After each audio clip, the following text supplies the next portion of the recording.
प्रचंड बहुमत से कांग्रेस पार्टी की सरकार बनेगी। आज को पता लगा कि ये बल्लभगढ़ की फाइल फिर से खोल रहे हैं और फिर से डिस्कशन में ला दिया इस सीट को। पार्टी वरिष्ठ नेताओं की अनदेखी करके, मेहनतकश लोगों की अनदेखी करके पैराशूट से कैंडिडेट लाएगी तो आहत होना स्वाभाविक है। आज निर्दलीय प्रत्याशी के रूप में अपना नामांकन किया। नमस्कार दोस्तों, बल्लभगढ़ विधानसभा क्षेत्र से उम्मीदवारों की लिस्ट आ चुकी है। कौन उम्मीदवार किस पार्टी से चुनावी मैदान पर है। जहां बीजेपी ने अपने पुराने सिटिंग विधायक मूलचंद शर्मा को टिकट दिया है, वहीं कांग्रेस पार्टी ने पराग शर्मा को टिकट देकर शारदा राठौर का पत्ता काट दिया है।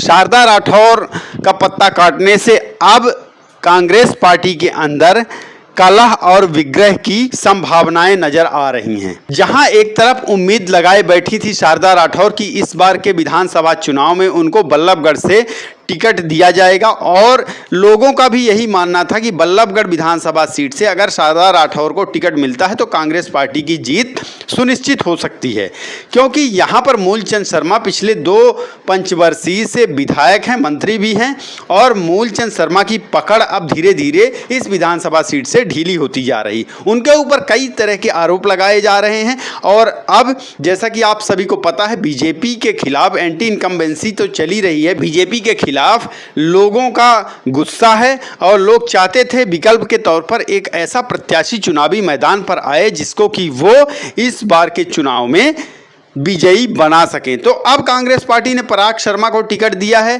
पराग शर्मा कांग्रेस पार्टी की नज़र में जिताऊ कैंडिडेट हो सकते हैं, लेकिन जनता की नज़र में वो कितने जिताऊ कैंडिडेट हैं और उनकी पहुंच कहां तक है, किस किस गांव क्षेत्र तक है, ये तो आगे आने वाला समय बताएगा जब वोट पड़ेंगे और वोटों की गिनती होगी। बल्लभगढ़ से 2 बार की पूर्व विधायक व पूर्व मुख्य संसदीय सचिव शारदा राठौर को कांग्रेस ने उम्मीद जगाकर भी टिकट से वंचित कर दिया है।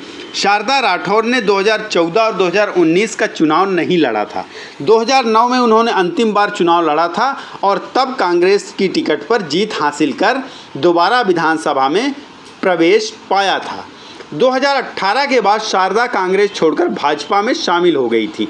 शायद इसी का खामियाजा है, इसी की बदौलत उनको टिकट नहीं दिया गया। पर 2019 में उन्हें टिकट नहीं मिला।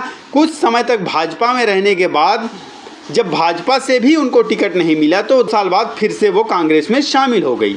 शारदा राठौर पूर्व मुख्यमंत्री भूपेंद्र सिंह हुड्डा के गुट में शामिल हैं।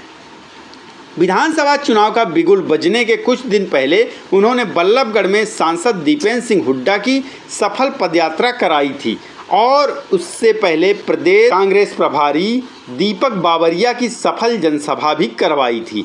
इसमें लोगों ने देखा था कितना बड़ा जनसैलाब उनके साथ था और इस तरह से एक तरह से उन्होंने अपना शक्ति प्रदर्शन भी किया था। लेकिन शारदा राठौर को इस बार टिकट ना देकर शायद कांग्रेस पार्टी ने अपने ही पैरों पर कुल्हाड़ी मार ली है या फिर कहीं ना कहीं साठ गांठ रही होगी नेताओं की, जिससे कि मूलचंद शर्मा के जीत के आड़े कोई ना आने पाए।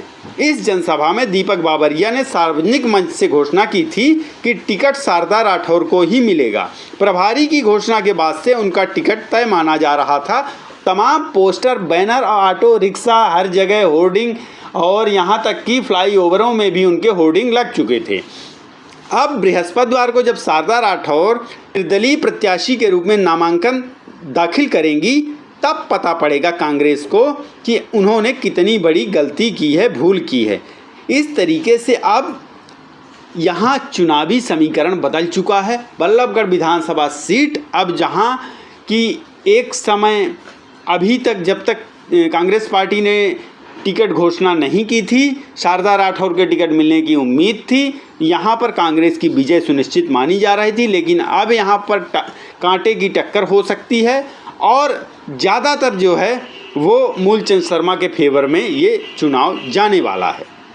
बने रहिए चैनल पर, चैनल को सब्सक्राइब कर लीजिए। ऐसे ही तमाम जानकारी पूर्वक वीडियोस के लिए बहुत बहुत धन्यवाद।